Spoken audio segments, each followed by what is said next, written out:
Perkenalkan, nama saya Mariana Fitra Mayantis. Saya mahasiswa dari Unika Santo Paulus Ruteng, Prodi PGSD.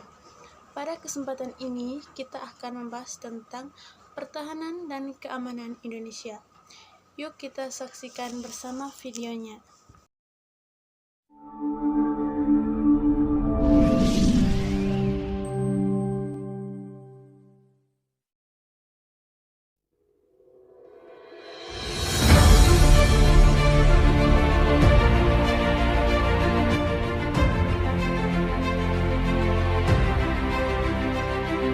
Pertahanan dan keamanan Indonesia adalah kesemestaan daya upaya seluruh rakyat Indonesia dalam mempertahankan dan mengamankan negara demi kelangsungan hidup bangsa dan negara kesatuan Republik Indonesia. Pertahanan dan keamanan negara Republik Indonesia dilaksanakan dengan menyusun, mengerahkan atau menggerakkan seluruh potensi nasional secara terintegrasi dan terkoordinasi. Penyelenggaraan pertahanan dan keamanan secara nasional merupakan salah satu fungsi utama pemerintah dan negara Republik Indonesia dengan TNI dan Polri sebagai intinya. Tujuannya adalah untuk menciptakan keamanan bangsa dan negara dalam rangka mewujudkan ketahanan nasional. Ketahanan, pertahanan, dan keamanan pada hakikatnya adalah suatu keuletan dan ketangguhan bangsa dalam mewujudkan kesiapsiagaan serta upaya bela negara. Hal ini merupakan perjuangan rakyat semesta di mana seluruh potensi dan kekuatan ideologi, politik, ekonomi, sosial budaya, militer, dan kepolisian disusun dan dikerahkan secara terpimpin, terintegrasi, dan terkoordinasi untuk menjamin penyelenggaraan sistem keamanan nasional dan menjamin kesinambungan pembangunan nasional serta kelangsungan hidup bangsa dan negara Indonesia. Hal itu juga dilandasi oleh prinsip-prinsip nilai yang merupakan dasar keyakinan dan kebenaran bagi kehidupan bermasyarakat, berbangsa, dan bernegara.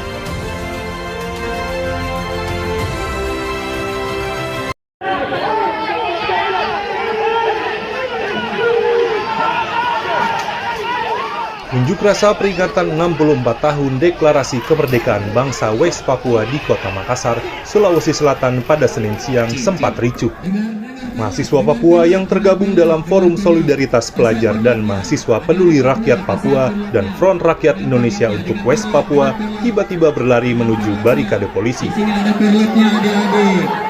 Kalau adik-adik tidak hargai perletnya, siapa lagi hargai sesama yang pada Papua? Sejumlah peserta aksi menendang dan memukuli barisan barikade polisi yang sejak pagi mengawal masa unjuk rasa. Sementara beberapa koordinator lapangan mahasiswa Papua dan anggota polisi berusaha menenangkan massa yang mengamuk.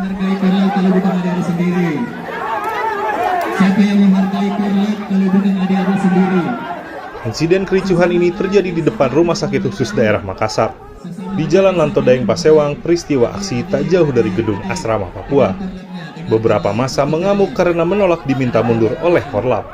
Mereka mendesak tetap maju, akibatnya massa menyerang barikade polisi dari Sabara, Polrestabes Makassar.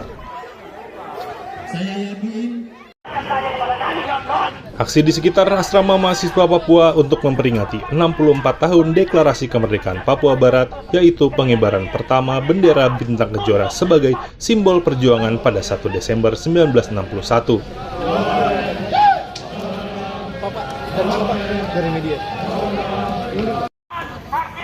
Momentum 1 Desember setiap tahun dianggap sebagai hari kemerdekaan oleh sebagian rakyat Papua. Pihak kepolisian terasa hanya berwenang untuk melakukan pengamanan. Pihak kepolisian hanya berwenang untuk mendukung kelompok-kelompok yang berorientasi atas kepentingan bangsa dan tanah air.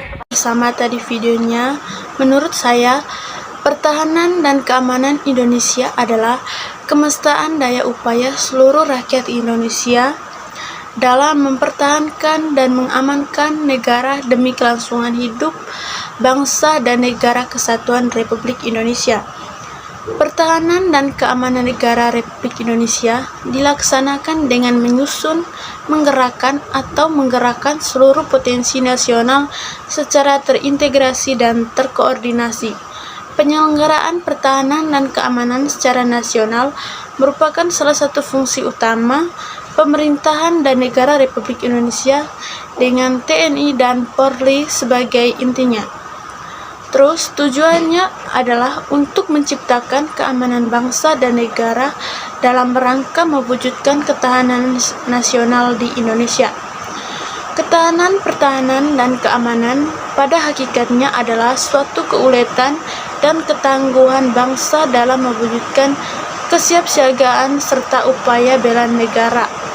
Hal ini merupakan perjuangan rakyat semesta di mana seluruh potensi dan kekuatan ideologi, politik, ekonomi, sosial, budaya, militer, dan kepolisian disusun dan dikerahkan secara terpimpin, terintegrasi, dan terkoordinasi untuk menjamin penyelenggaraan sistem dan menjamin kesinambungan pembangunan nasional serta kelangsungan hidup bangsa dan negara di Indonesia. Hal itu juga dilaksanakan oleh prinsip-prinsip nilai yang merupakan dasar keyakinan dan kebenaran bagi kehidupan bermasyarakat, berbangsa, dan bernegara. Yang pertama, kasus kerusuhan di Papua. Hal ini berawal dari kasus rasisme dan ujaran kebencian di Surabaya antara mahasiswa Papua dengan sekelompok oknum organisasi kemasyarakatan. Kedua kelompok terlibat kesalahpahaman yang diduga berkaitan dengan penghinaan terhadap bendera merah putih. Kelompok ormas beralasan mahasiswa Papua berbuat tidak pantas dengan merusak dan membuang bendera merah putih. Sebaliknya, mahasiswa Papua yang tinggal di asrama mahasiswa merasa mereka tidak melakukan apa yang dituduhkan kelompok ormas tersebut.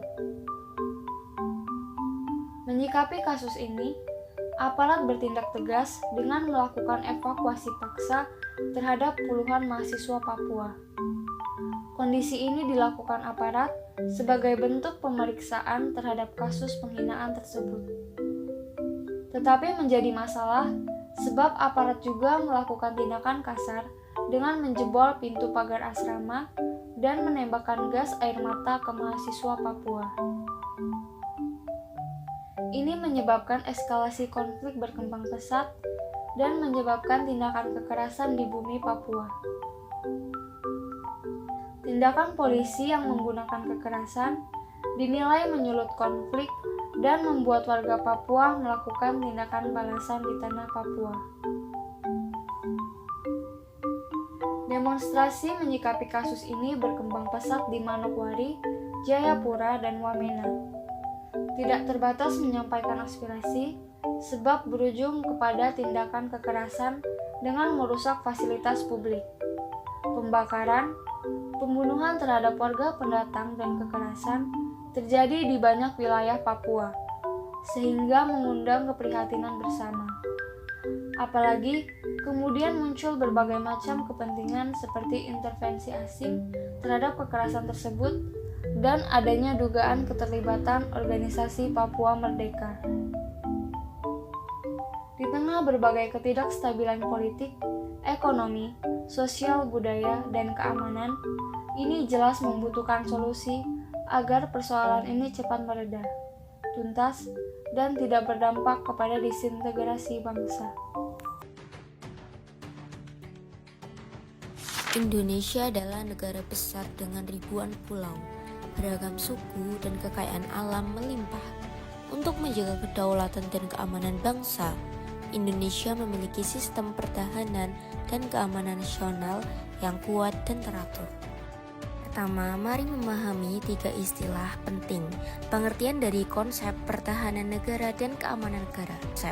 Konsep adalah gagasan dasar yang berasal dari pengamatan terhadap peristiwa nyata, dan pertahanan negara adalah segala usaha untuk menjaga kedaulatan, keutuhan wilayah, dan keselamatan bangsa dari ancaman baik dari dalam maupun dari luar. Sementara keamanan negara adalah kondisi aman, tertib, dan bebas dari ancaman, baik yang mengganggu fisik, politik, ekonomi, maupun sosial. Selanjutnya adalah landasan hukum, yaitu ada UUD 1945. Pertahanan dan Keamanan Indonesia memiliki dasar hukum yang kuat. Pasal 30 ayat 1, semua warga negara berhak dan wajib ikut serta dalam usaha pertahanan dan keamanan. Pasal 30 ayat 2, dilaksanakan melalui sistem pertahanan dan keamanan rakyat semesta, TNI dan Polri sebagai kekuatan utama, rakyat sebagai pendukung. Yang kedua ada Undang-Undang Pemerintahan. Undang-Undang Nomor 3 Tahun 2002, Pertahanan Negara Menjaga Kedaulatan dan Keselamatan Bangsa. Undang-Undang Nomor 34 Tahun 2004 mengatur peran dan tugas TNI. Undang-Undang Nomor 2 Tahun 2002 yaitu mengatur fungsi dan tugas kepolisian.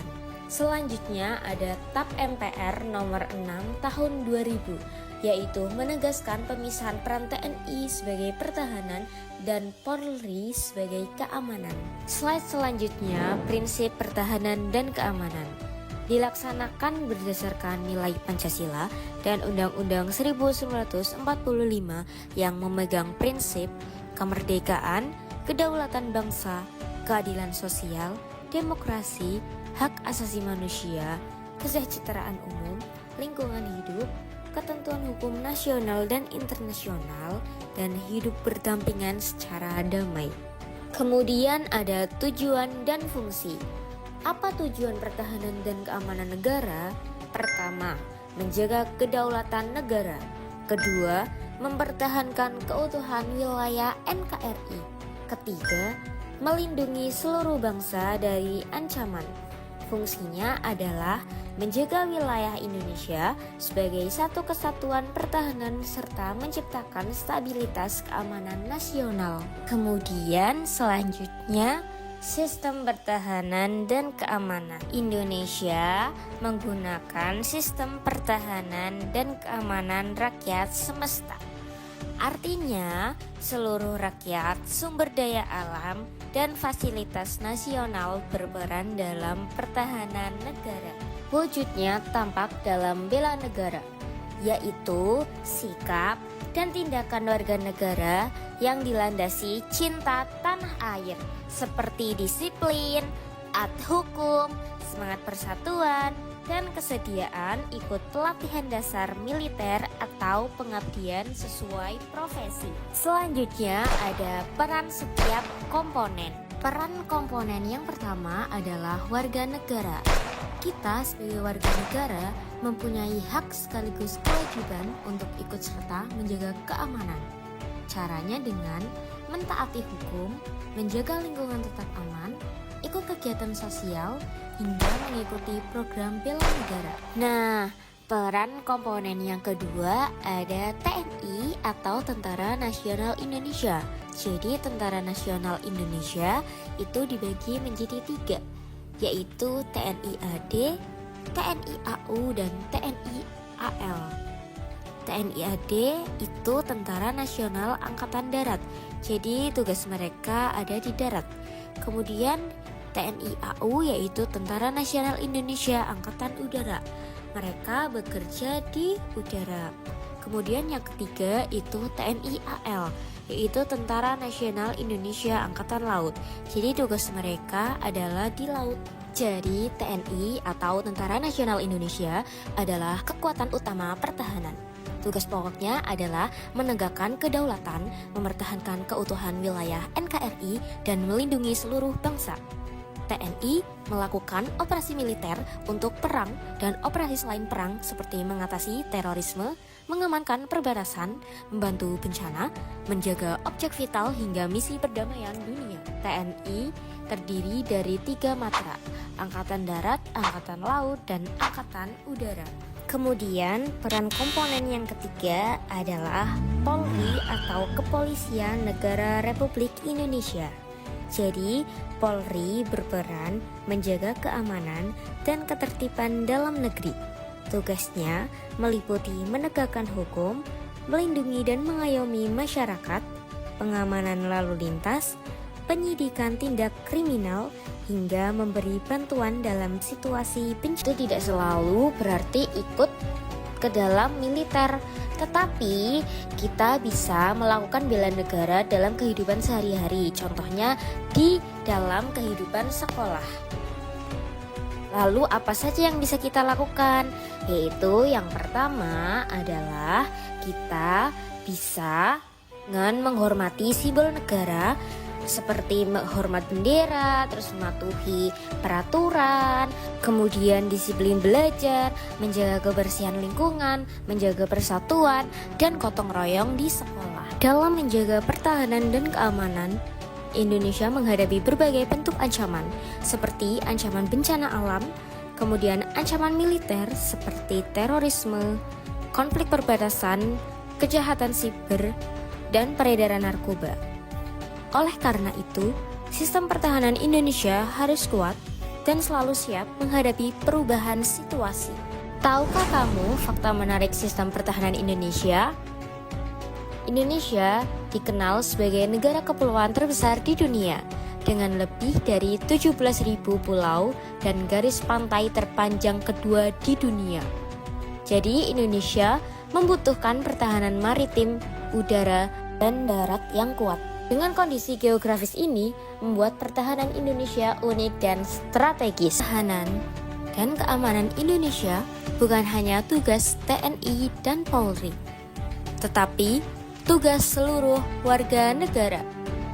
Dengan bersatu, taat hukum, dan cinta tanah air, kita membantu menjaga keutuhan dan kedaulatan negara. Menurut saya, pertahanan dan keamanan Indonesia adalah kemestaan daya upaya seluruh rakyat Indonesia dalam mempertahankan dan mengamankan negara demi kelangsungan hidup bangsa dan negara kesatuan Republik Indonesia. Pertahanan dan keamanan negara Republik Indonesia dilaksanakan dengan menyusun, menggerakkan seluruh potensi nasional secara terintegrasi dan terkoordinasi. Penyelenggaraan pertahanan dan keamanan secara nasional merupakan salah satu fungsi utama pemerintahan dan negara Republik Indonesia dengan TNI dan Polri sebagai intinya. Terus tujuannya adalah untuk menciptakan keamanan bangsa dan negara dalam rangka mewujudkan ketahanan nasional di Indonesia. Ketahanan, pertahanan, dan keamanan pada hakikatnya adalah suatu keuletan dan ketangguhan bangsa dalam mewujudkan kesiapsiagaan serta upaya bela negara. Hal ini merupakan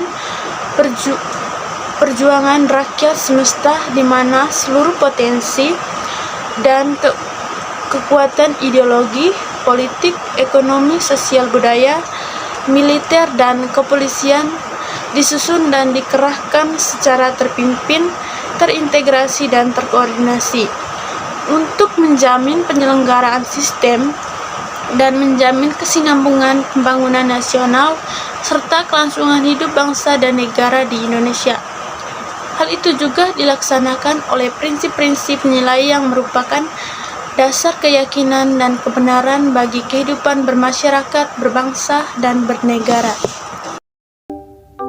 Yang pertama, kasus kerusuhan di Papua. Hal ini berawal dari kasus rasisme dan ujaran kebencian di Surabaya antara mahasiswa Papua dengan sekelompok oknum organisasi kemasyarakatan. Kedua kelompok terlibat kesalahpahaman yang diduga berkaitan dengan penghinaan terhadap bendera merah putih. Kelompok ormas beralasan mahasiswa Papua berbuat tidak pantas dengan merusak dan membuang bendera merah putih. Sebaliknya, mahasiswa Papua yang tinggal di asrama mahasiswa merasa mereka tidak melakukan apa yang dituduhkan kelompok ormas tersebut. Menyikapi kasus ini, aparat bertindak tegas dengan melakukan evakuasi paksa terhadap puluhan mahasiswa Papua. Kondisi ini dilakukan aparat sebagai bentuk pemeriksaan terhadap kasus penghinaan tersebut. Tetapi menjadi masalah sebab aparat juga melakukan tindakan kasar dengan menjebol pintu pagar asrama dan menembakkan gas air mata ke mahasiswa Papua.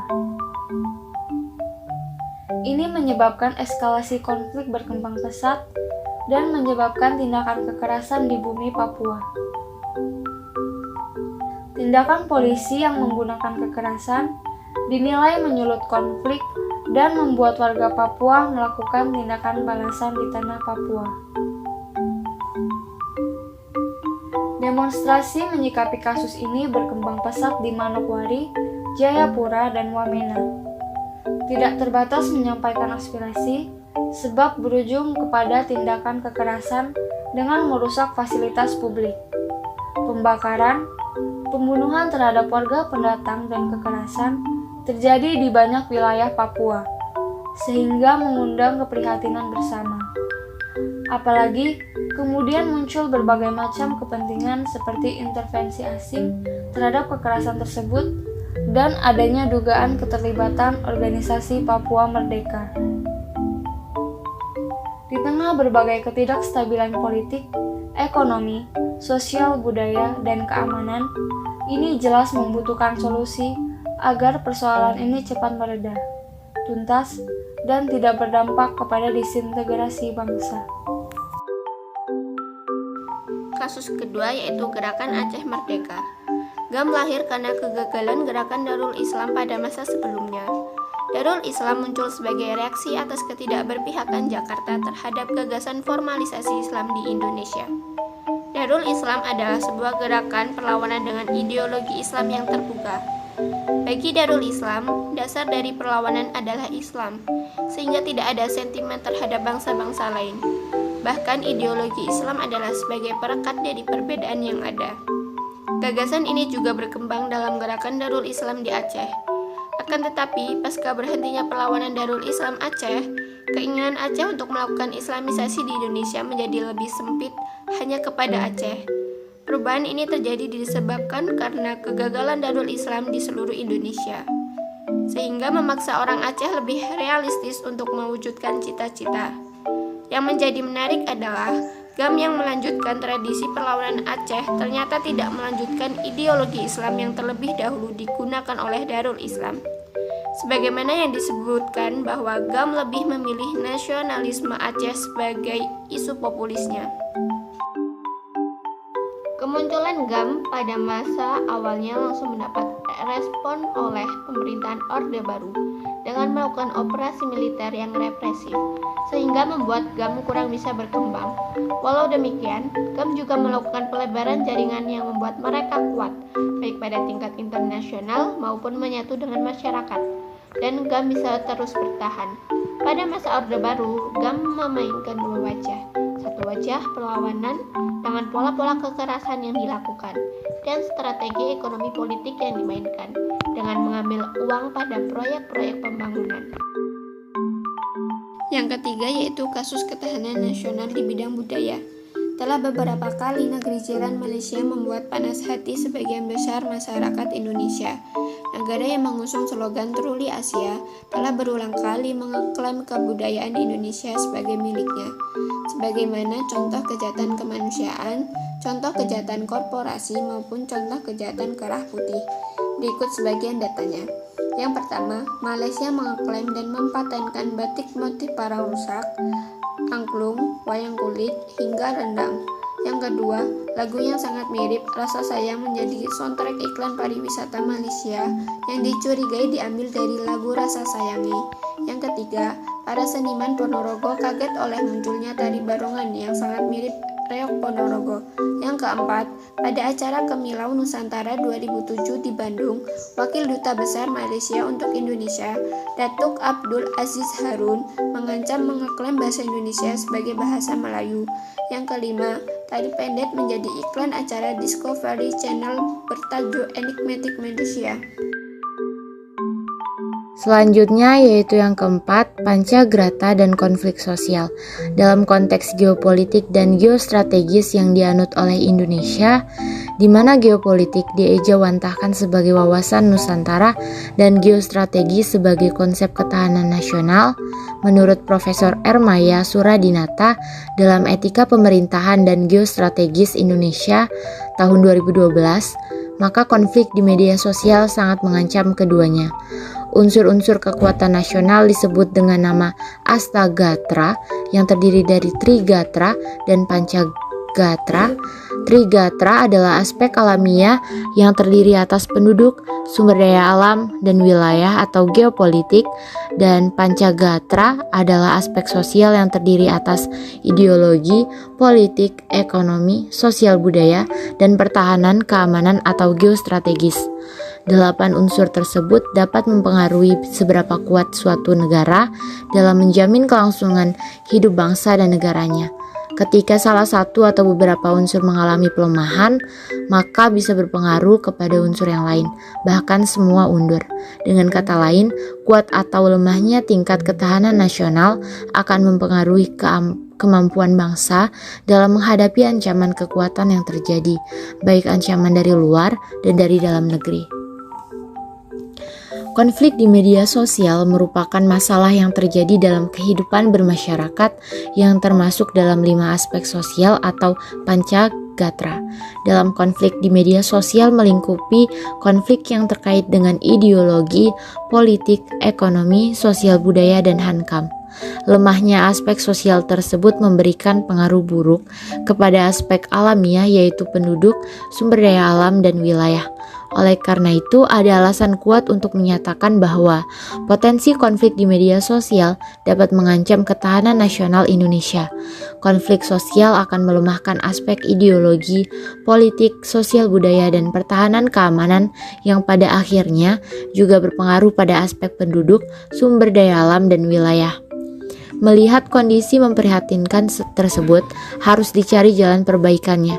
Media sosial semestinya bermanfaat untuk menguatkan ketahanan nasional dengan makin mempererat kekerabatan, persatuan, dan kesatuan bangsa, bahkan malah sebaliknya. Oleh karenanya, pemerintah perlu membuat kebijakan yang mengatur penggunaan media sosial. Yang ketiga atau yang terakhir, kita akan membahas mengenai solusi atas kasus ketahanan nasional di Indonesia.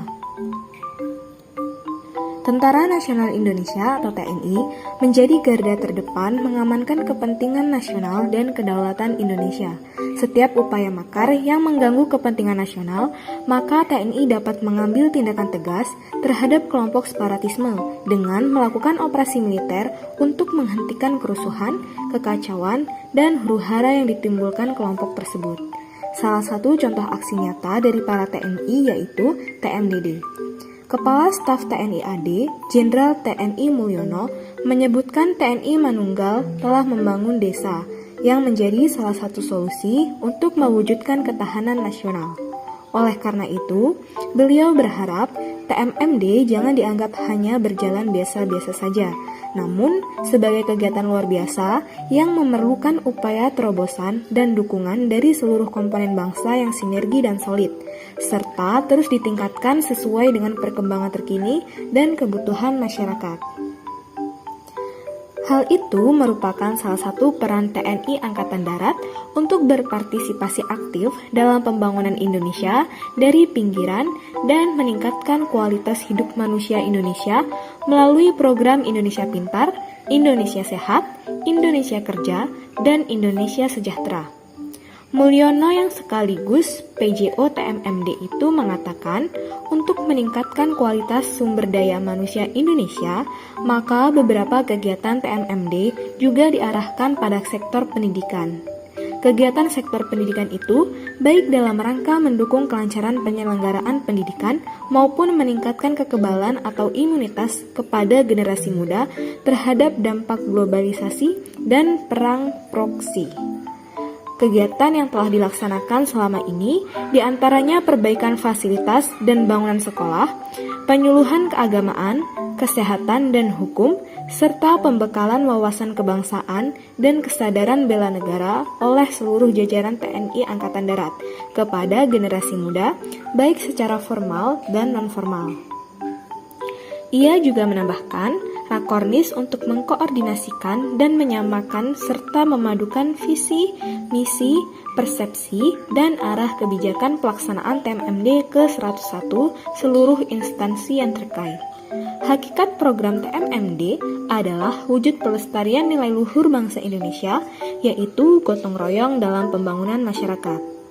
Berbagai sasaran, katanya, yang bersinggungan langsung dengan masyarakat, seperti fasilitas umum dan sosial, sarana dan prasarana yang rusak akibat bencana, pengobatan massal, dan berbagai kegiatan bakti sosial lainnya.